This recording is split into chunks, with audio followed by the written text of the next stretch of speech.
Okay, good afternoon, everybody, and welcome to our November library board meeting. We do have some students in the audience today who are here for your public policy class or government? Civics class. Civics, okay. So they're going to see us in action.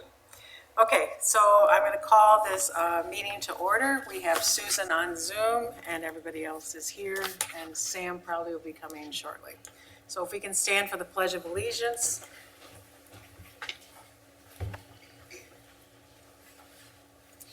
I pledge allegiance to the flag of the United States of America and to the republic for which it stands, one nation, under God, indivisible, with liberty and justice for all. Okay. And I need a motion to approve the agenda. I would like to make a motion to approve the agenda. Okay, I would like to second that. all right. All those in favor say aye. Aye. All those opposed, same sign. Motion carries. Okay, the first part is public comment. And I'm going to take a moment for us to recognize one of the librarians who won a significant award. So Heather, if you can come up here for a minute. Most of you probably know that Heather won an award for the Michigan Library Association for Support Staff Person of the Year. And we, the board, want to thank you very much for everything you did. And we want to give you these flowers and this card. So if you can come over here. And then later we'll probably get a photo of you. But we appreciate everything you do for the library, and it is absolutely wonderful that you got that award. So yippee-yay. Okay.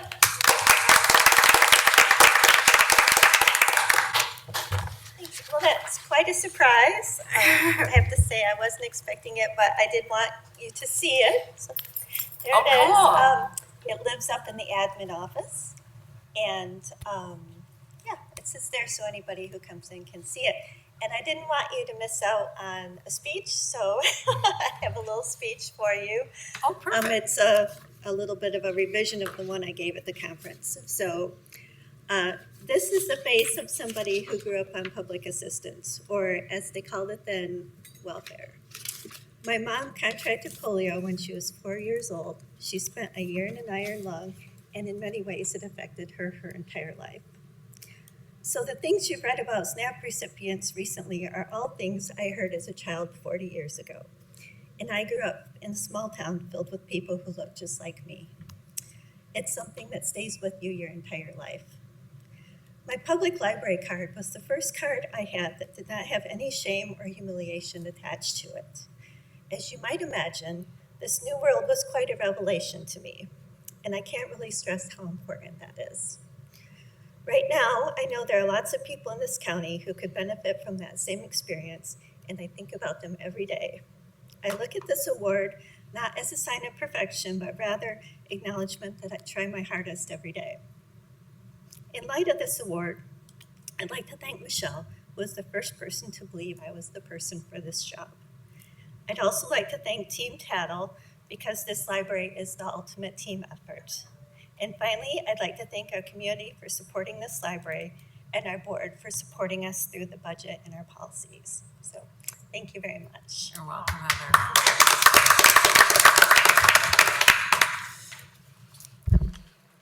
Okay, moving on. I'd like to have a motion to open the discussion for the 2026 budget hearing. I would like to make that motion. I would like to second. Thank you. Any questions, concerns? Okay, all those in favor say aye. Aye. All those opposed, same sign. Motion carries. Okay, so now we're going to begin the public hearing on the 2026 budget. The introduction of the budget is by me, but Scott, you're in the hot seat. Well, I was someone who helped with part of this budget, but I think the expert on the budget, Danielle, has approached the podium. And I would suggest directing any questions you might have to Danielle. So. Danielle, do you have any opening comments you want to make? We just are presenting to you the 2026 operating budget. We are expecting a little over $9.3 million in revenue, and it's a balanced budget, so we're spending a little over $9.3 million in expenses. And we went over this at the Finance Committee meeting, and there were many questions. But if you have any other questions, please, I'm more than willing to answer anything. Okay. Does anybody have any questions for Danielle?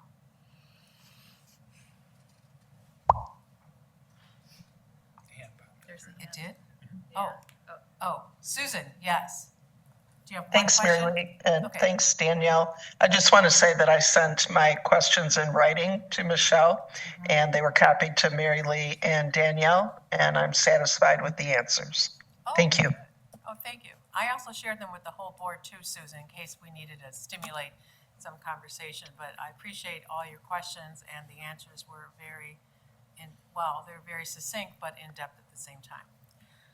Okay, seeing there is no discussion, and this will be a roll call vote, I need someone to make the motion and second the motion. What? Oh, oops. There's public comment. Oh, public comments. Anybody in the public wish to address us on the budget? Seeing nobody running to the microphone, we'll continue with the motion. I would like to read the resolution. Yes. Okay. Resolved that the estimated revenues for 2026 will result in the following total amounts available for tax levy, other taxes, state aid, grants, fees, services, sales and rentals, overdue fines, penal fines, interest and dividends, contributions and reimbursements. Those revenue sources will bring in an estimated $9,325,820. After that, we have some expenses to take care of. Our personnel expenses will amount to $5,162,936. Supplies, about $1,114,483. There will be a test afterwards. Other services and charges, $414,401, and capital outlays we expect to make $334,000 for, surprisingly, $9,325,820. I urge that we adopt this resolution. Okay, we need a second? I second that. Okay. Are there any questions? Did you read it again? Sure. Oh. But you have to put it to Would you music. like more enthusiastic this time? No, that was nicely Like an done. abridged this time. Okay, seeing this as a roll call vote, Vicki, take it away. Starting with Boyteen, Yes. McKeezer, Yes. Dale, Yes. Vickery, Yes. and Jones. Aye. Okay, motion, oh. Vicky, sorry. Vicky, Oh, and Sorry, Susan. And Audrey's. Yes. yes. All right. The motion passes unanimously. Thank you very much, and thank you, Danielle, because that was a lot of hard work, and also to Michelle and Scott for all the work that you did to put this before us today. Okay. Oh, now I need to have a motion to close the 2026 budget hearing. Who would like to make that motion? I'm hesitant to make it. I think we should have made it before we took a vote on the issue, but I'll make the motion to close the hearing. And I'll second that. Okay, normally we're very serious. But the boss isn't here. Okay, all those in favor of the motion to close the 2026 budget hearing, say aye. Aye. Aye. All right, all those opposed, same sign, passes. Okay, now, we need to approve the consent agenda, but first of all, does anybody want to take anything off the consent agenda at this time? Okay, seeing none, I'll entertain a motion to approve of the consent agenda. I'll move to approve the consent agenda. Okay, I'll second. okay, thank you. All those in favor say aye. Aye. All those opposed, same sign. Motion carries. Okay, Scott, would you like to do the director's report? Sure thing. So Michelle put a great director's report in your packet, with the exception of the online TADL dashboard link, which doesn't work. Thank you for letting me know, Paul. We'll get that fixed. Couple things that weren't in the report that I'm sure Michelle would like me to highlight was we had our second repair cafe this month. And I am told that it was a huge success and that everybody who attended really, really valued it. And brought a lot of people into the building to get all their good stuff fixed up. Great thing, and kind of an untraditional way that the library helps the community. Also, Instant Pots with Scott presents at soup season was a rousing success. We had a lot of great people. We had some really good helpers helping me cook. In addition to all the wonderful things that are also in the department reports, that's all I got. If you have any questions, feel free to let me know. Okay, does anybody have any questions for Scott? Any hospital visits Paul? after the soup? No. We had two volunteer chefs who came up to help me. They were both younger kids. One of them, I think he was like 6. The first thing he did was put his finger up his nose in front of the whole crowd. But I'm a Boy Scout, always prepared, so I had some gloves ready to go so that we didn't give everybody booger disease or whatever you get from a 6-year-old. So. Well, thank you for that Good job. illuminating commentary. All right, Paul, you have a question So for Scott. I don't know if it's a question or a comment. I could leave it for the trustee comments, but I wanted to say that the new website is really fantastic. It really does a great job. I've used it on both Windows and in Android. And remembering logins, I don't remember it doing that before, but it remembers logins when you bring in subsequent windows. Word completion, the advanced search is really capable. And I can only be concerned about one thing, is that now it defaults to electronic and audio books. So if you search, it does a great job of showing everything that's out there. But we're already in a point where our electronic materials are trending up, and I have a feeling that this is going to make that trend steeper. A lot of people are going to want to use it. So very useful and a great job of implementation. But it does make me concerned because a lot of people are going to start using more digital tools. So thank you for doing that. Thank you, Paul. We, when we first were considering launching this, we were actually warned by the vendor that this is what happens when it gets rolled out, because more people all of a sudden are aware that you have these e-audio books. And so we've joked that we could develop a feature where if the budget goes over a certain amount, they disappear. That was mostly just a joke, but it is something we're going to have to eventually address. Well, thank you for that. All right. Next on the agenda is old business, and the first one is going to require a roll vote. It's on building control system variable air valve project. Oh, goody.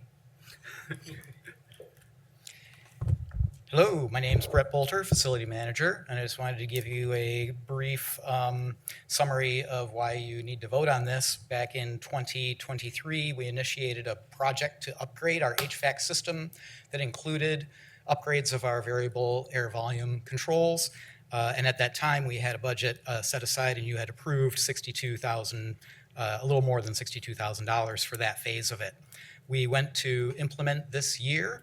And in contact with the original vendor, found out there were some additional costs in ductwork that were of an unprecedented amount, another $130,000 of ductwork, which far exceeded what our intention was. I was able to go back to some of the other original vendors and bring that huge total down to what you're now voting on, about $89,000, not just for that valve work, but some upgrades to the previous phase of the system. So we're going to get an improved computer control, and we're going to get the valve work done for that $89,000, and that's how we got here today. Okay. Does anybody have any questions for Brett? Okay, thank you Thank very you. much. I don't have the motion in front of me. I have one. Oh, thank you. That I would like to make the motion that the library director be authorized to pay Train Incorporated to upgrade the building control system and replace all variable air valves for a cost not to exceed $88,675. Okay, and a second? Second. Okay, thank you, Paul. Does anybody have any questions or concerns? Brett, do you know when you estimate this will be done? Because it's a new contract, I haven't been able to start the scheduling yet, but it will be as soon as possible. Thank you. Okay, seeing that you all are ready to vote, this is a roll call vote. Okay, starting with Boyteen, Yes. Keiser, Yes. Dale, Yes. Vickery, Yes. Jones, Aye. and Odgers. Yes. Okay, thank you. Motion carries. Oh, all those against? Same sign, motion carries.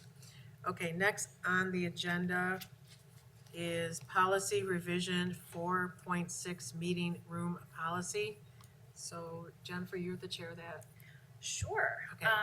I'll do my best to describe sort of what process we went through with the meeting room policy. We've talked about this several times in the policy committee, and it was a great process that included sort of brainstorming with staff to understand what some of the challenges were that we were trying to address in adjusting the meeting room policy. So some of those challenges included, like, how do we make sure that when people are booking the rooms that there's adequate time for setup and takedown of the room, because different groups have different needs. Do you want to come up and talk? Sure. Yeah. Hey everyone, Josh Denby, Department Head for Sight and Sound here at the library. Yeah, just to sort of extend on what Jennifer was talking about, we also noticed that there were groups who often skirted up to and occasionally overstepped policies as far as developing client databases. People would use the event space to attempt to develop databases of clients, attempt to offer services, and sometimes they would, when we would interact with them, they would let us know that these things were free. They weren't going to do any signups here, but they would have a sign up on a website somewhere that we didn't have access to and didn't get provided to us. So a lot of just ways that people tried to sort of get end run around our policies. So we're hoping to use these policies to sort of tighten this up and make sure that the community room is used for the community in ways that are helpful to all. So if anybody has any questions about it, please let me know. Okay. I'll entertain a motion. Susan. Oh, wait. Someone had a question. Susan. Susan. Oh, Susan. Sorry. Thanks, Mary Where's Lee. Where's that big hand? Oh, there it is. You gotta hear that. Okay. That's not you, Okay. Susan. Huh? Okay. You, Josh, I just want to make sure when people register for the room, they're given all of these policies and rules that they need to follow, both in writing and online. Yes, so we have on the site where people make the reservations, they're required to check that they have read and understand the policies, which are linked immediately next to the checkbox. that Thank answer you. help, Susan? Yep. Okay, cool. All right. Are you ready to? Who seconded? Oh, I don't know if we. Oh, had we need a yet. motion. Sorry. I'll make the motion Okay. to adopt the changes to, I'm just scrolling up so I can see what the number of the policy is here for the motion. 4.6. There we go. To revise policy 4.6 as outlined in our agenda report.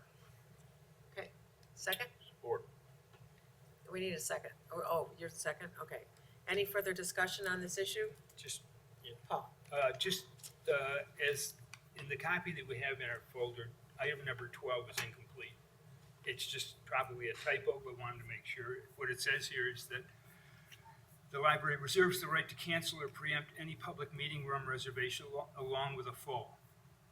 Oh, yeah, it should say full refund. Yeah, I figured. I just want to make sure we didn't release it that way. Any further questions or comments? Looks like you're all ready for the vote. This is not a roll call vote, correct? Good. All right, all those in favor say aye. Aye. All those opposed, same sign. Motion carries. Okay, next is 4.1. policy revision 4.1, behavior policy, recommended changes by the TADL attorney. Can you handle that? I mean, I can, I guess, kick it off, and Scott, if you wanted to add Oh, anything yes. to this, or if anyone from staff wanted to add in. I think this was, this policy came to be as a result of Michelle working with the attorney on specific behavioral policy changes. And then the attorney came back and said, actually, we probably need to do a full comprehensive behavior policy, and so went through the whole behavior policy and made the recommendations that you see reflected in the agenda report. Mike, do you have anything else, or Scott, that you'd want to add to that? No, the purpose of it, I think, was to sweep up odds and ends into a single location for the behavior policies, and to, I'm assuming, make it consistent with best practice in this area. Susan, you got a question? Yeah, I apologize to Jennifer and Mike if I've got this under the wrong policy revision, but I know that I read that you're not allowed to take any materials into the restrooms, and I just wanted to make sure that we're clear that if someone's stopping in the restroom before they leave the library and they've already checked out their materials in their purse or their briefcase or bag or whatever, that we're fine with that. I don't know if we need to spell that out.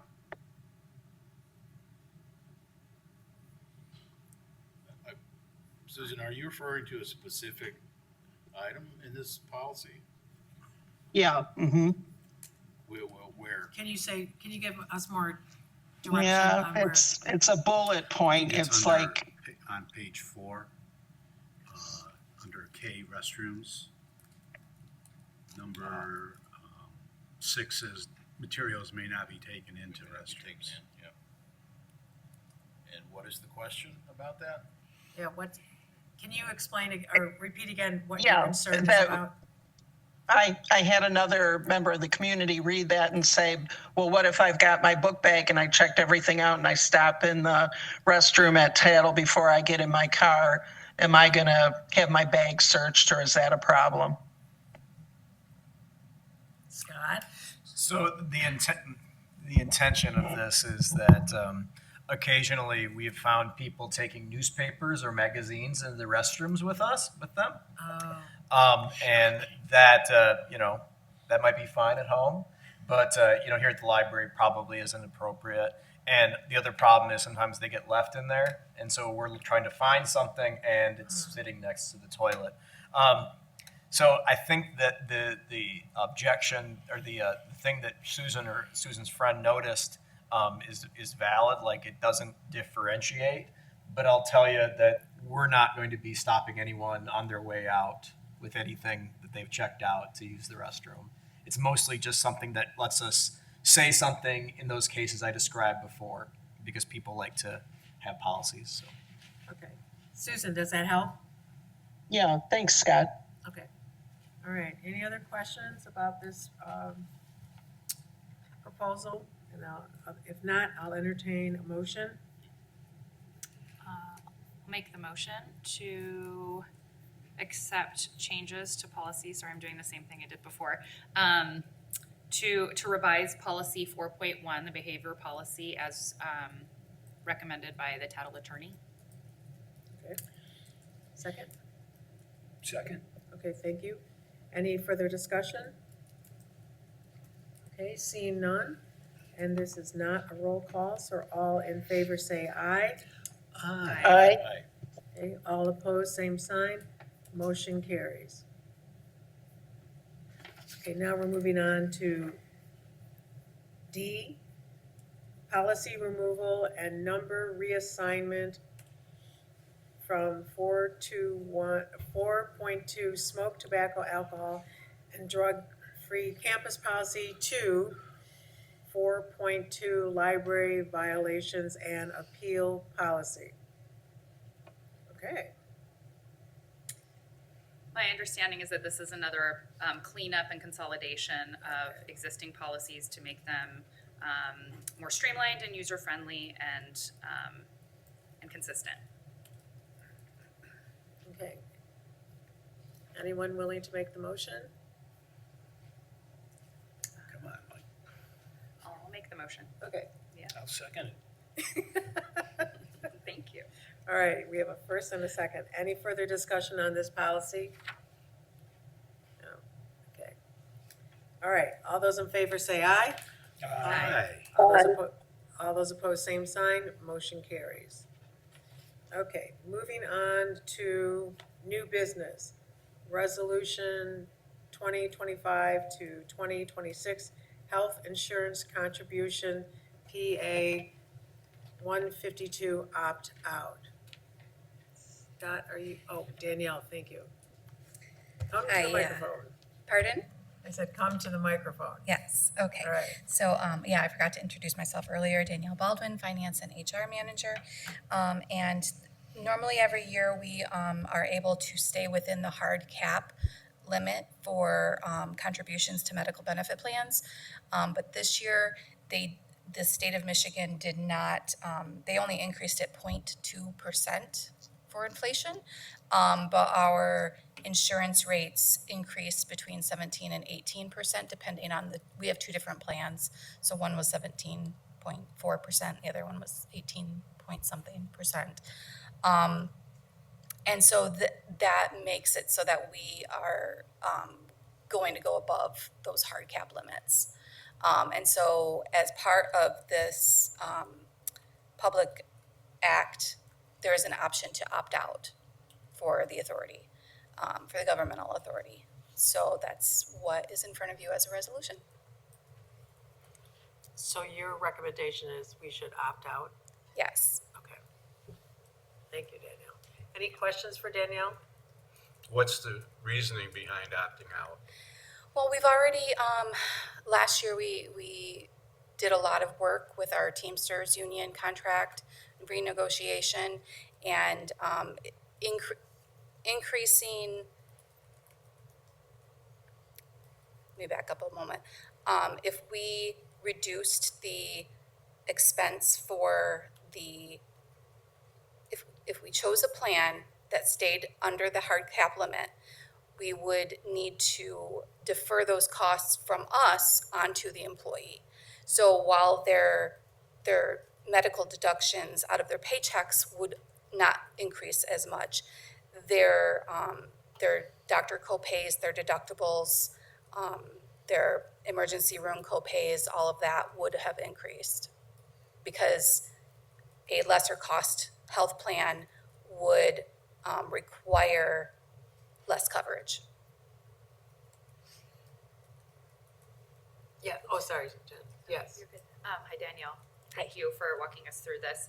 So what I'm hearing is that this is a continuation of something that was negotiated at the bargaining table with your employees who are aware that this step in the negotiation is happening. The negotiation happened, the contract was approved, the employees fully understand what the impact to them and their families might be. Yes. And then this is the next step in sort of enacting a contract that we already approved with the employees. Is that understanding correctly? Yeah. I think that so the health plans themselves are not necessarily part of the union negotiation.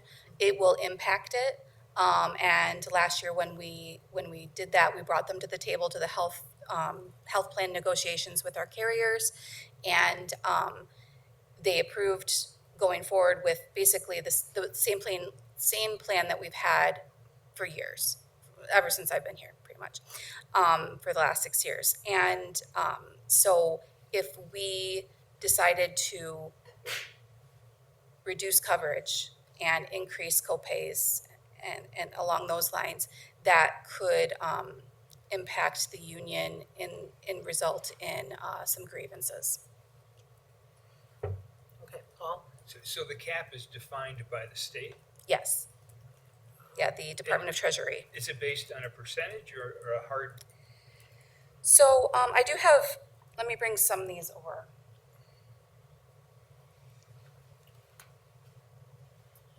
I have one for you.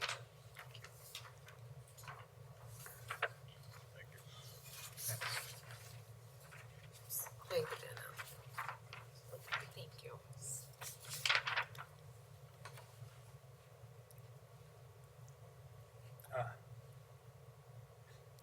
So the first set of numbers is the previous years, and those would have been for medical plan year coverage years beginning on or after January 1st, 2024. So we were able to stay within those limits. For single coverage, it was 7,700. I'm going to round. For double coverage or plus one coverage, it was a little over 16,000, and for family coverage, it was 21,000. And our plans were sufficiently and reasonably cost to remain under those amounts. For 2025, our plan year started November 1st, 2025. And so we have to stay within these numbers at the bottom, towards the bottom. They increased 0.2%, which is not very much.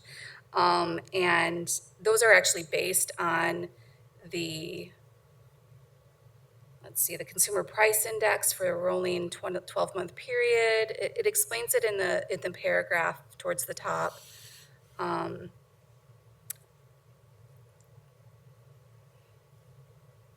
The dollar amount shall be adjusted by the change in the medical care component of the United States Consumer Price Index for the most recent 12-month period.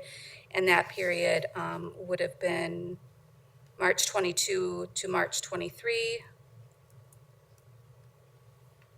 The difference between 22 and 23 and 22 and 24. And so the difference between those two periods was 0.2%. But meanwhile, the marketplace and health coverages have increased considerably. Like our health plan originally quoted us an increase of 22%, but our broker was able to reduce that down to 17 and 18%. So by going to that third option that you were, what was that? Opt out. Opt out. What is that, how does that affect coverage if we're opting out? The coverage, it allows us to keep the coverage to remain the same. And it allows us to remain compliant with this public act by opting out. Okay, but does it have any effect besides, we're saying we're not going to pay attention to your limits that we can pay into our employees' health care. We want to opt out of that. Is that Right. what you're saying Right. we're doing? Mm-hmm. All right. Are you at, is the question what is the impact on the quality of coverage? I mean, is there an impact on employees in terms of the? No, the plans are remaining the same from last year to this year. So the quality has been remaining the same, and it's been the same at least for the last 4 years. I think back in 2021, we increased a copay for one of our plans for specialist visits from $30 per specialist visit to $45. But that only impacted like 10 of our employees because that was not the HSA plan, the high deductible plan. And most people choose the HSA plan. Any other questions for Danielle? Thank you, Danielle. Okay. Is this a roll call vote? No? Okay. All right. I'll entertain a motion and a second. I'll make the motion. Okay. A second? Second. Okay, thank you. All those in favor say aye. Aye. All those opposed, same sign. Motion carries. Okay, new business. Oh, no, that was new business, sorry. Okay, next on the agenda is public comment. So if anyone in the audience would like to make a public comment, please come to the podium. Brett Bolter again as facility manager, but I wanted to follow up on the director's report regarding the Repair Cafe and just go on record that it was an extremely successful event and really positive for the community. And I wanted to thank Green Door School, who is the entity that really runs it, and internally Melissa McKenna for being the facilitator. And I'm really hopeful that we have more of those in the future. And if you see it on our agenda, I would encourage you to check it out. It was really a positive experience. Thank you. You're welcome. Any further public comment? Nope. Okay, trustee comment. Anybody want to make a comment about anything? Jennifer. Thank you, Mary You're Lee. welcome. I wanted to say two things. First, just huge thank yous and congratulations to Heather for your service and for sharing the comments that you made and your story. We are so lucky to have you in our community, holding the intention that you do for this library. So thank you, and thank you for sharing it with us here. The other comment I wanted to make is, because we have students in the room, you know, it might not have seemed like a really big meeting, like kind of just routine, but this is a huge meeting. Mm-hmm. It's the meeting where we adopt the budget for the library. And a budget is a statement of values for the community. And so much work went into crafting this budget. And part of the reason that you didn't see a ton of questions or back and forth or tension or anything is because of the great work of our library staff. As you saw, we have, you know, Heather, who is like recognized at the state level. We've got Danielle, who's an incredible finance director here, and the committee that runs budget and finance is so meticulous. They spend countless hours reviewing the budget, going over it. We've had a lot of like back and forth questions about different aspects of the budget. It has been a really thorough process. And so when we come here and package it for, you know, for a decision, all that work is kind of been done, and it represents countless hours. But the mission of the library, I just thought I would read it, because what that reflects is a statement of the library's values. And the mission of our library system is that the Traverse Area District Library provides dynamic resources and innovative services to stimulate intellectual curiosity, facilitate lifelong learning, promote literacy, and nurture personal enrichment. And so that budget reflects all of that as a sort of cornerstone of civic engagement. And that's a big deal, even though there weren't fireworks as we were sort of chewing through it. So that's what I have to say. Thank you. You're welcome, Jennifer. That was well said. Okay, so. Oh, Susan has her hand up. Oh, Susan. Thanks, Mary Lee. I want to echo some of what Jennifer said. To the students in the room, we have a teen department, and while you may have a library at your high school or junior high, we are always interested in what you need and want, and for you to feel comfortable spending time at the library for whatever you need. So know that your civics class visit is just one small way that you can participate with the library.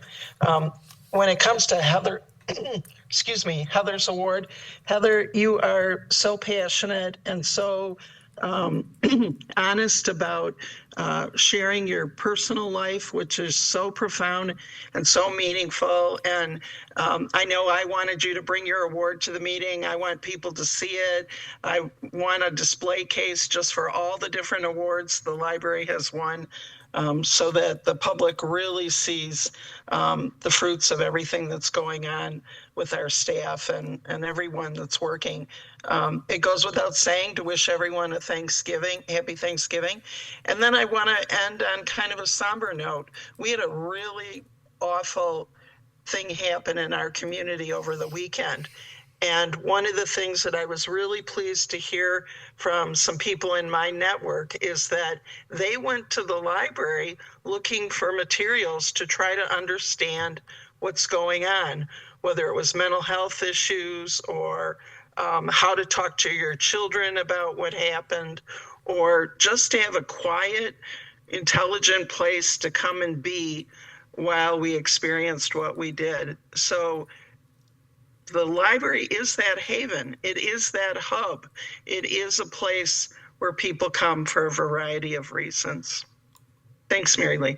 You're welcome, Susan. Okay, Vicki, do we have to go into closed session to approve these minutes or not? No. Okay. They were passed. Oh, Paul, yeah, Paul wants to say I something. just wanted to thank the director, even though she's not here, for her opinion piece in the Record Eagle, which was reprinted in the Michigan Library Association about the standing up for freedom to read. It was a well-done article, and it really gets to the heart of what we're trying to accomplish here. So thank you, director, even though you're not here. Okay, seeing there's no other business before us, but Joe has his hand up. Joe? I just want to recognize the fact that we had a visit from Gandalf, which is big news What? Gandalf. in We're many there. circles. So For Halloween, I dressed up as Gandalf. Oh. A lot better than I would have expected. Wow. There were a lot of great costumes. That was pretty cool. Wow, that's pretty cool. That's awesome. Well, thank you, Joe. you're welcome. Okay, seeing that there's no further business, I will entertain a motion to adjourn. I would like to make So a moved. motion to adjourn. Okay, all right, we have a first and a second. All those in favor say aye. Aye. Aye. Aye. All those opposed, same sign. Motion carries. And for the students, just come up here and I'll sign your papers. And thank you, everybody, for being here. Drive homes carefully. Thank you.